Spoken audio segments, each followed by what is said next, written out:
एक समय की बात है, एक जंगल में एक लोमड़ी रहती थी। उसी जंगल में एक बड़ा सा तालाब भी था जिसमें सारस रहता था। लोमड़ी अक्सर तालाब में पानी पीने जाती थी और धीरे धीरे लोमड़ी और सारस में दोस्ती हो गई। लोमड़ी और सारस अधिकांश समय साथ में बिताने लगे। लोमड़ी बहुत चालाक थी और अपनी चतुराई से जंगल के दूसरे जानवरों को मूर्ख बना देती थी, जबकि सारस बहुत सीधा साधा था और जंगल के दूसरे जानवरों के प्रति उसका व्यवहार बहुत ही अच्छा था। लोमड़ी और सारस में अक्सर हल्का फुल्का हंसी मजाक होता रहता था। एक दिन लोमड़ी के दिमाग में सारस को बेवकूफ बनाने की बात आई। वह सारस के पास गई और बोली, मित्र, मैं तुम्हें अपने घर भोजन का निमंत्रण देने आई हूँ। कल दोपहर तुम मेरे घर भोजन के लिए अवश्य आना। सारस सीधा साधा था, उसने बिना कुछ सोचे समझे हाँ कह दी और दूसरे दिन समय से लोमड़ी के घर पहुंच गया। लोमड़ी ने भी सारस की बहुत आव भगत की और उसे एक अच्छे से आसन पर बैठाया।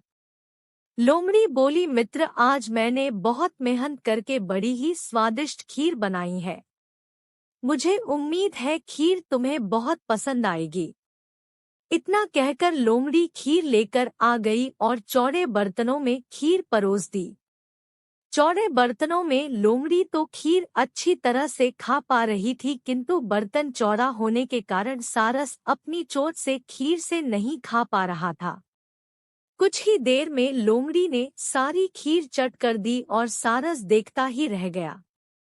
खीर खाने के बाद लोमड़ी सारस से बोली, मित्र, क्या बात है?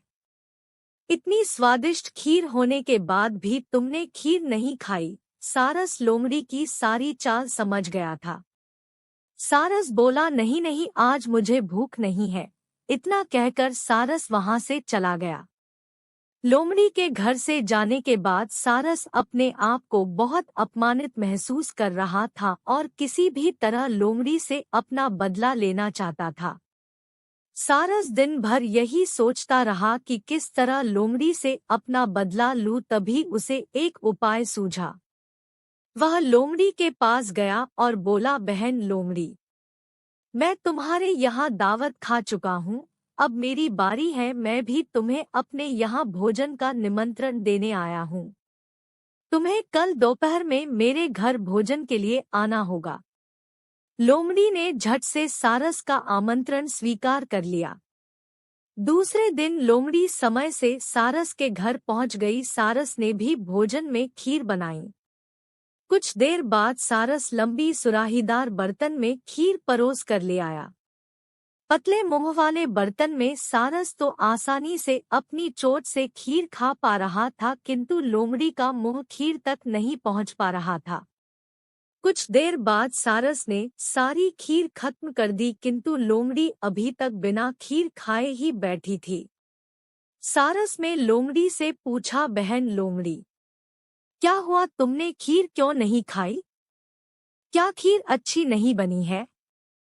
लोमड़ी समझ गई थी कि सारस अपने अपमान का बदला ले रहा है और लोमड़ी को अपनी गलती का एहसास हुआ।